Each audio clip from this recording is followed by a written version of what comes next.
લીલા પડવાશ વિશેની વાત કરવાની છે। લીલો પડવાશ આપણે કઈ રીતે કરી શકાય અને એના ફાયદા શું છે, તમામ વસ્તુ સમજવાની છે। આમ જોવા જઈએ તો લીલો પડવાશ દરેક ખેડૂત ભાઈઓએ ઉનાળા દરમિયાન કરવો જોઈએ। એનું કારણ છે કે આપણે દિવસે ને દિવસે આપણી જમીનમાંથી સેન્દ્રીય કાર્બનનું લેવલ ડાઉન થઈ રહ્યું છે, સાથે આપણી જમીન ફળદ્રુપતા છે એની ઘટી રહી છે। લીલા પડવાશને કારણે આપણે સેન્દ્રીય કાર્બનનું લેવલ પણ વધે છે અને જમીન ફળદ્રુપ બને છે અને આપણે જમીનની અંદર લીલો પડવાશ આપણે રેગ્યુલર જો કરતા હોય તો નેક્સ્ટ એટલે કે આવનારા સમયમાં પછી ઉત્પાદનમાં પણ વધારો મળે છે।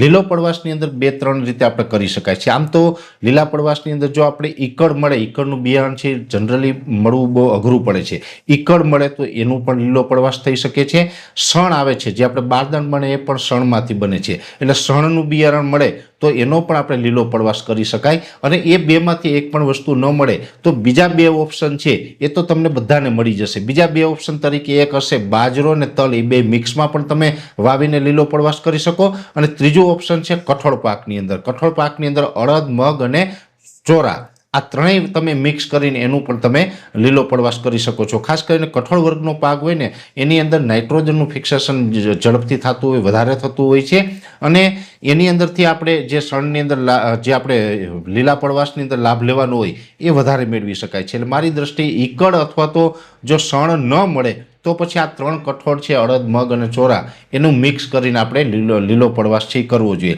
હવે લીલો પડવાશ આપણે કઈ રીતે કરવાનો કે પહેલાં તો આપણે ઈકળ, શણ અથવા તો આ કઠોળનું જે 3માંથી એક વસ્તુ વાવવાની છે એ જે પણ આપણી પાસે અવેલેબલ હોય, હાજર હોય એનું વાવેતર કરી દેવાનું ને એમાં 2 થી 3 પિયત આપવાના। પિયત આપી એટલે સ્વાભાવિક રીતે એનો ઉગાવો થઈ જશે, એ મોટું થશે।